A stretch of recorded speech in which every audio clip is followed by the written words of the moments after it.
Ya, kopi di Lemabang itu mempunyai ciri khas tersendiri, Pak. Apa ciri khas? Jadi kopinya itu masih alami, belum disambung pucuk, kemudian juga belum dikonversi ke kopi yang jenis lain. Jadi masih alami, masih kopi peninggalan zaman Belanda. Nah, karena Kabupaten Pekalongan sendiri, menurut Bapak Bupati itu dulu pernah menjadi titik sentra kopi pada zaman penjajahan Belanda itu, Pak. Pada penjajahan Belanda, pusat kopi. Apa peninggalan sejarah bahwa di sini pusat kopi? Kayaknya sudah. Nah, itu kelemahannya, itu peninggalan sejarah ya, atau bukti otentiknya itu rata-rata sudah punah itu.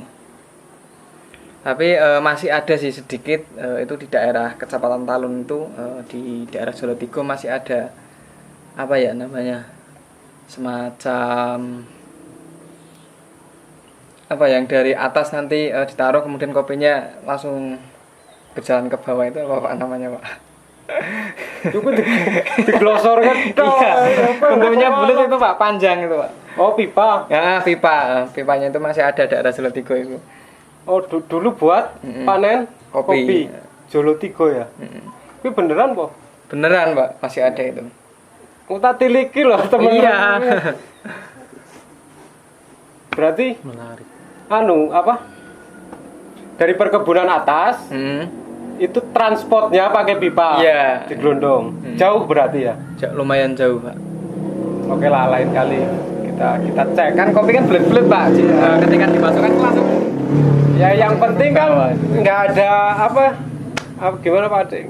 Nggak nekak-nekuk kan gitu. Iya. Kalau air nekak-nekuk masih nyampe, kalau kopi ya nekak-nekuk nyampe. Kalau yang tadi disebut belum disetek, masih alami seperti tanam biji dibiarkan saja, Yeah. itu bukan kekhasan. ya artinya tidak ada kemajuan. Dari dulu kopi ya ditanam tinggal pergi.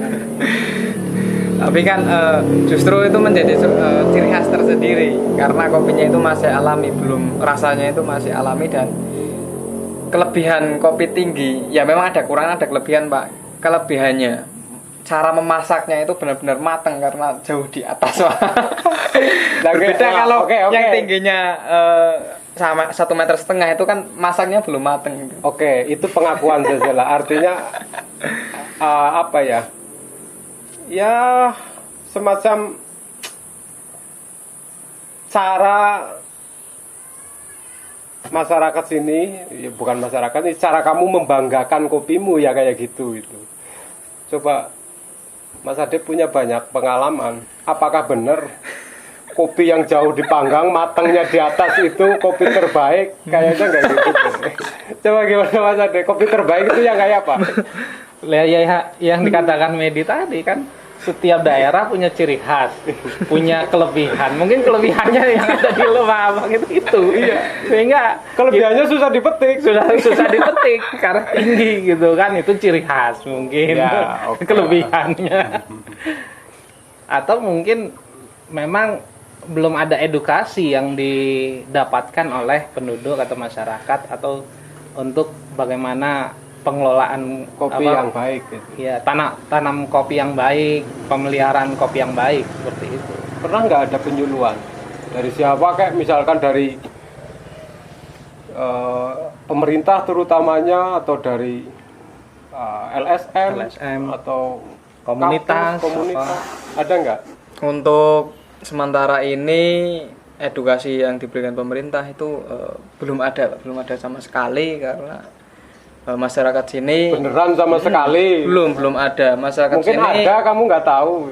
enggak, memang beneran belum ada. Belum Dan ada. masyarakat sini otodidak atau bahasanya mandiri, menanam kopi, ditinggal terus nanti dipetik, dijual, itu saja. Dijual dan Siklusnya. diminum sendiri Dan dengan minum ciri khas sendiri.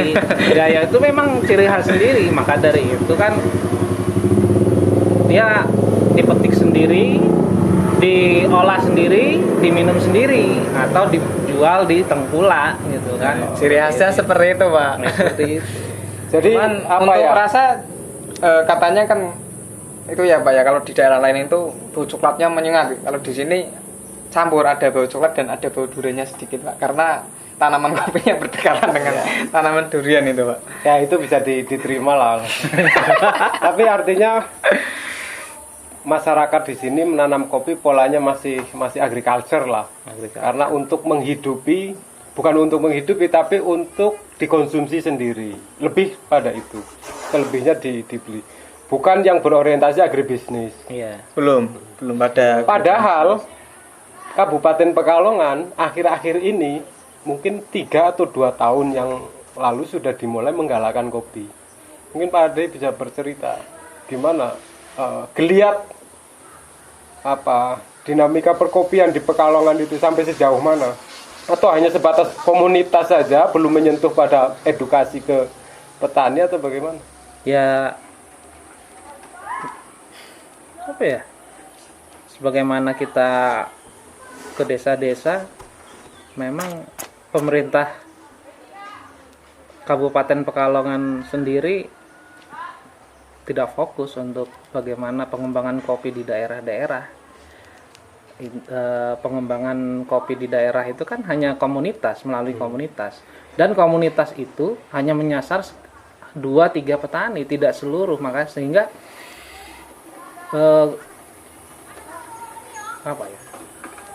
kopi yang ada di Pekalongan itu ya hanya tertentu, misalkan hanya di Petung, yang terkenal ya Petung. Di Lemah Abang tidak ada, di Pungangan ya belum, karena kan itu. Petung pun juga pertaniannya belum bisa dikatakan baiklah kira-kira. Kemarin kita ke sana juga. Lah iya, maka dari itu. Masih begitu. Jadi sama dengan Pekalongan itu yang perlu atau butuh dikembangkan itu adalah edukasi berkaitan dengan tanaman kopi. Sehingga karena apa? Cita rasa kopi kan berasal dari bagaimana pengelolaan tanam kopi itu sendiri. Bagaimana petani merawatnya. Kalau dirawat seperti anak sendiri, ya, akan menghasilkan manis. Sehingga sebenarnya itu yang harus yang perlu kabupaten atau pemerintah Kabupaten Pekalongan mengedukasi bagaimana perawatan tanaman kopi dan sebagainya. Karena kalau sekarang kan anak-anak muda sudah unggul lah untuk pengelolaan kopi, untuk meracik kopi dan sebagainya. Yang kita butuhkan yaitu. Itu artinya apa? Kopi yang digaungkan oleh Kabupaten Pekalongan belum memiliki roadmap yang jelas. Yes, karena apa? Dia hanya menyasar pada apa bahasanya? Yang di kafe pasca panen. Jadi sektor hilir. Sektor hulunya itu belum dikelola bagus oleh Kabupaten Pekalongan. Berarti belum terintegrasi. Sehingga yang terpikir hanya bagaimana menghasilkan kopi sebanyak mungkin, tetapi bagaimana menghasilkan kualitas kopi yang baik itu belum. Oke, kalau masalahnya roadmapnya belum clear, dalam menyusun roadmap kira-kira perlu nggak Pemda Pekalongan menggandeng unsur-unsur komunitas atau ya Pemda saja membuat roadmap, kemudian komunitas disosialisasikan, kemudian bergerak bareng-bareng, atau bagaimana baiknya roadmap itu dibentuk? Ya baiknya roadmap itu dibentuk pemerintah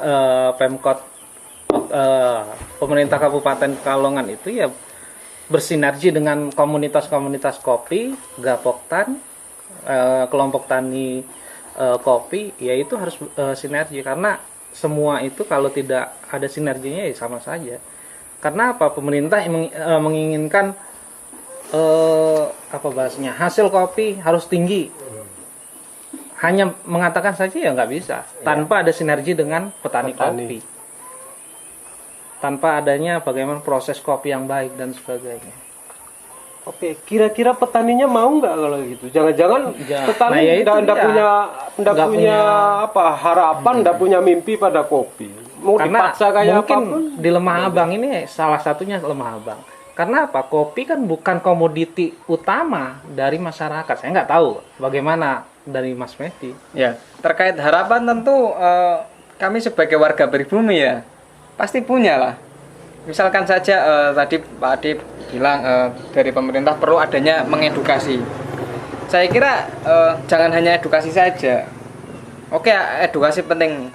Tapi tidak hanya edukasi saja, melainkan juga menyiapkan mesin haler misalkan kan untuk produksi utama, kemudian untuk pemecahan kulit juga pulper itu kami juga butuh juga, haler pulper itu juga harus disediakan di semua sektor. Kemudian setelah itu cara penjemuran juga, penyediaan tempat juga itu perlu juga, dan intensif harga itu yang paling penting itu. Insentif harga. Iya. Jadi benar-benar ketika harga pemerintah siap membeli 1 kilo 30.000 kan kami sangat semangat gitu kan. Ya. Karena sementara ini kami kan menjual sisa kopi yang selebihnya dari konsumsi kami, sisanya kami jual ke tengkulak itu kan hanya dibeli sekitar 16-17 per kilo itu. Ya semua itu kan sebenarnya itu proses operasionalnya. Sebenarnya yang awalnya itu ya dari bagaimana seorang petani, kalau kita lihat harga, ya bagaimana seorang petani, apa bahasanya, kopi itu menghasilkan kopi yang juga pun berkualitas, sehingga ketika kualitas kopi good, bagus, maka harga pun akan bermain. Tapi ketika kualitas kopinya ya biasa saja, ya harga kopi ya standar-standar seperti itu. Ya, artinya ada rupa, ada harga. Ada, iya itu. Ya, Karena tadi gini, Gimana? dikatakan mestinya pemerintah juga memberikan sarana, Ya, sarana pulper, dan lain prasarana sebagainya. gitu ya. Tapi faktanya pulper, bantuan mesin itu tidak sedikit lah yang dilakukan oleh pemerintah. Contohnya mana, Pak? Belum ada daerah sini, Pak. Enggak, maksudnya di Pungangan sudah Di banyak. Pungangan alat sudah itu. Bungangan itu kan satu kan bukan dari Pemda, Pak, dan itu juga belum ada edukasi untuk perawatan, dan hari ini pun Iya, bukan. maksudnya saya ingin pendapat Pak Ade. Apakah benar kendalanya hanya di peralatan atau jangan-jangan ada faktor lain nyatanya yang sudah Intensif punya harga alat juga juga. stagnan, tidak bisa berkembang kan gitu. Kira-kira faktor apa gitu?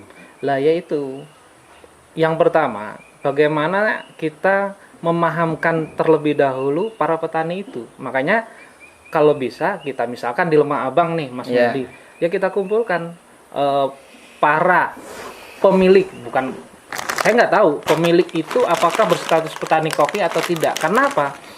Ya lagi-lagi yang saya katakan di awal, bahwasanya mereka itu kopi itu bukan komoditi utama bagi masyarakat yang di sini. Mungkin, saya nggak tahu. Nanti kita cek seperti itu.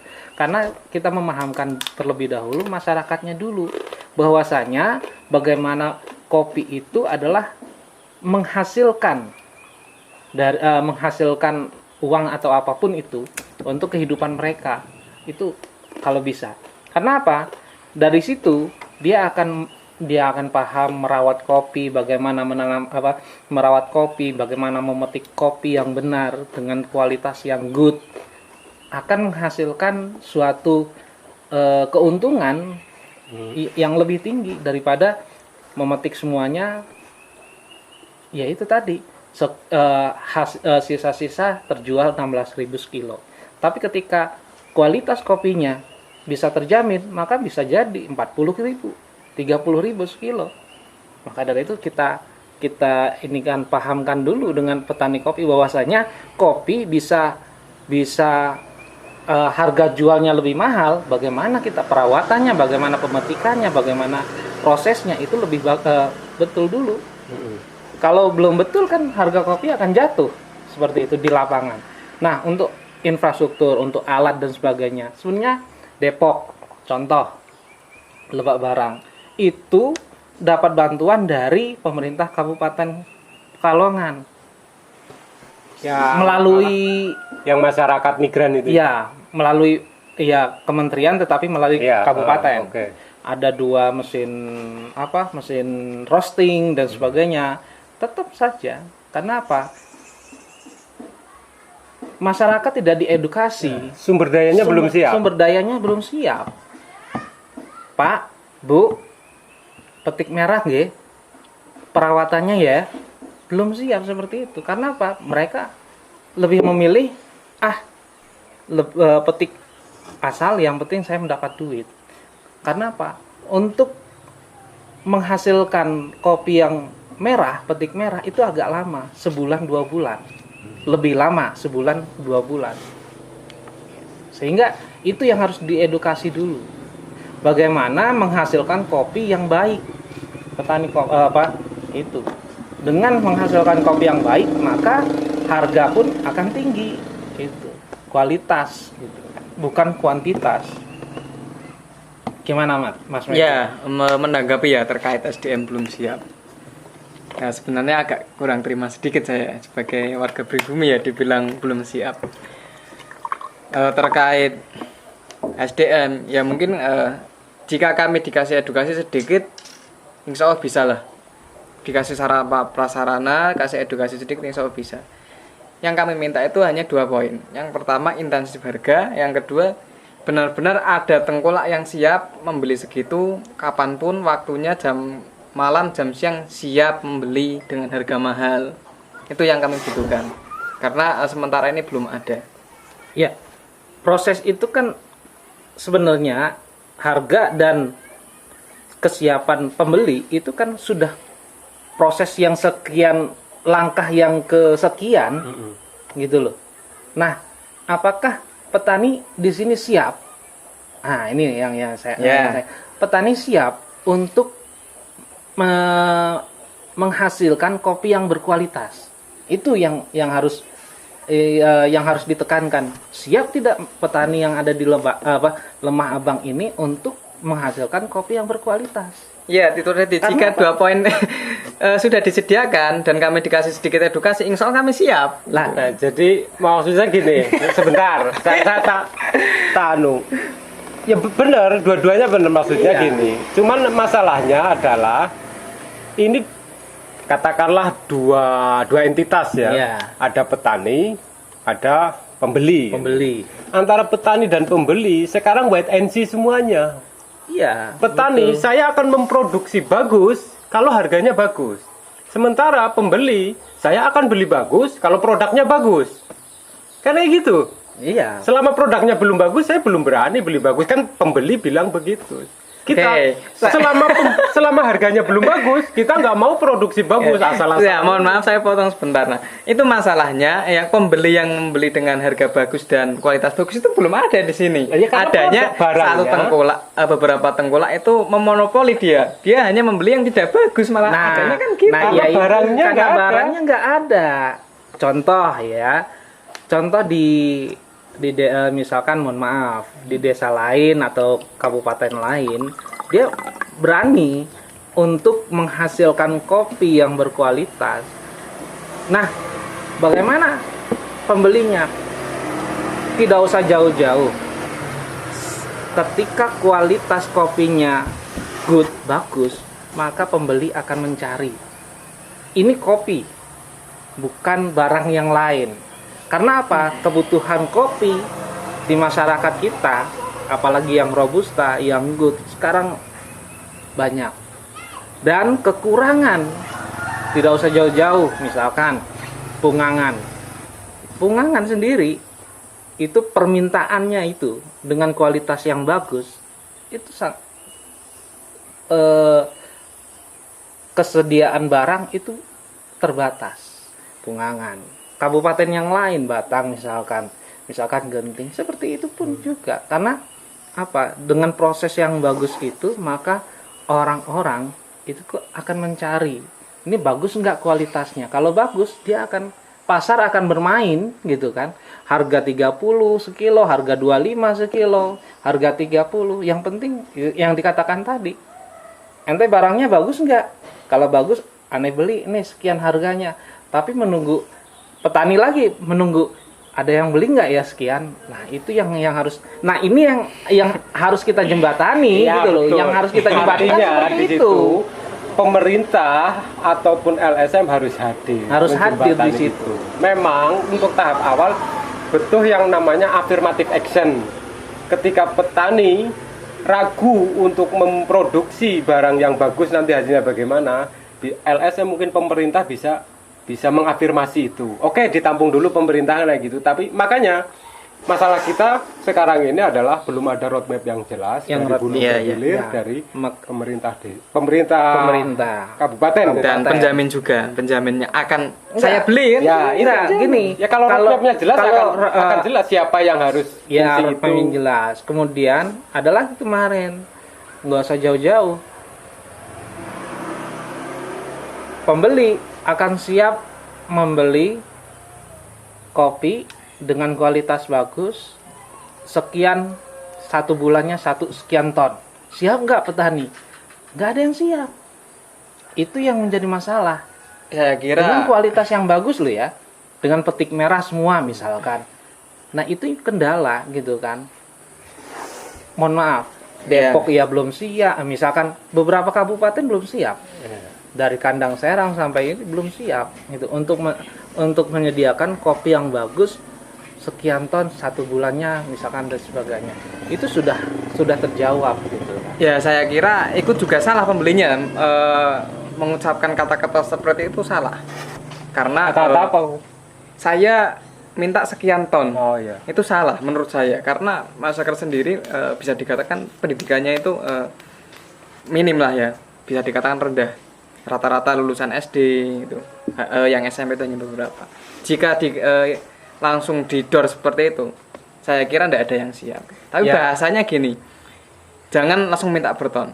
Saya jamin 1 kilo 2 kilo jual ke sini, tampung ke sini, mau malam mau siang langsung saya bayar dengan harga sekian. Itu Ya, dengan makanya bahasa itu tadi- masyarakat itu desa tadi seperti itu menurut saya. Pemerintah harus hadir sebagai apa? Fungsi afirmasi itu tadi, fungsi menolong. Kalau tengkulak pembeli profesional artinya mau seperti itu kan nggak bisa-bisin Nggak waktu. bi- iya, nggak Mereka bisa-bisin. dituntut kontinuitas supply. Iya, terhadap maksud saya kan minyak. kontinu itu. benar. Oke. Sekarang gini, tidak akan selesai. Untuk mengakhiri, saya minta statement terakhir. Kira-kira dari mana kita harus memulai supaya petani mendapatkan harga yang adil lah kira-kira begitu. Kan siklusnya tadi panjang kan, dari hulu ke hilir rangkaiannya banyak, roadmap yang belum clear dan lain sebagainya. Kira-kira dari mana kita harus memulai membenahi dulu, mulai dari hulu ke hilir itu, menurut Pak Ade dari mana? Ya kalau menurut saya, misalkan kita sebagai penengah nih, kita sebagai Wasit. wasit yang di luar bagi masyarakat desa atau apa, tetapi kita menjadi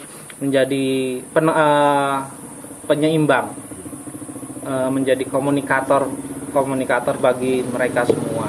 Ya saya rasa kita harus menekankan edukasi terlebih dahulu. Ini komunitas-komunitas petani ini bagaimana bisa menghasilkan, dan selagi kita sudah mengedukasi ini, maka kita misalkan ya mencari komunikasi dengan pemerintah desa atau bagi para pemodal untuk bagaimana bisa membeli kopi ini gitu kan. Oke. Atau kita melalui desa BUMDes-nya. BUMDes atau desa membeli hasil petani kopi yang berkualitas tinggi ya. Oke, berarti mulainya dari hulu, dari petaninya.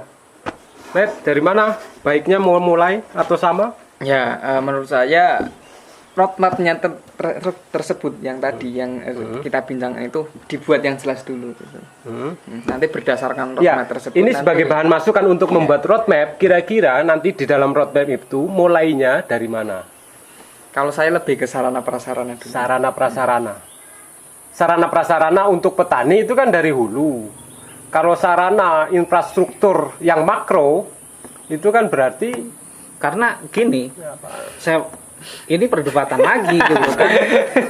Petani itu nggak butuh sarana prasarana. oke, sudah nanti di situ saja. Oke, dari sarana prasarana ini dari Enggak, ini belum selesai. selesai. Ya nanti disambung lagi. Nggak bisa. Jangan dihabiskan sekarang. Oke. Karena 30 apa? detik deh, 30 Ya, detik. petani tidak perlu sarana dan prasarana. Yang memerlukan sarana prasarana itu adalah komunitas. Karena apa? Petani bisa menjual hanya cerinya kopi ke komunitas. Komunitas inilah yang memproduksi itu. Nah, yang membutuhkan sarana ya ini, bukan petaninya. Kalau kita komunitas, petani beli dong.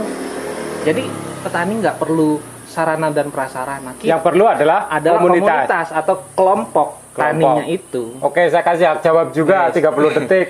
Ya, berarti biar mudah tidak dimulai dari mana dulu, tapi semuanya bareng gitu. Semuanya bareng. Iya, Oke. berarti langsung bibit sekalian disiapkan, sarana prasarana disiapkan, komunitas juga disiapkan, edukasi juga disiapkan. Oke, saya kira cukup. Nanti kita buat bareng roadmap-nya. Ya, Enggak. semua kita ngumpul, kita buat bareng roadmap-nya supaya kopi benar-benar menjadi mahkota. Sebagaimana yang kamu tulis. Kamu kan nulis Mas Hitam. Iya, Mas Ya? Hitam. Mas Hitam. Apa judulnya? Mas Hitam dari Lemah Bang. Mas Hitam Dari Lemah. dari Lemahapang. Oke. Next time kita bicarakan. Kita sudahi dulu. Saya nggak tahu sudah berapa menit ini. Sebagaimana rasa kopi yang pahit, ya gitu kan, penuh dengan misteri. Orang-orang di sekitar kopi juga dibicarakan nggak ada habis-habisnya. Saya kira pembicaraan ini akan terus berlanjut. Entah memulai pembicaraannya dari mana, tapi yang jelas kita ngobrolin kopi.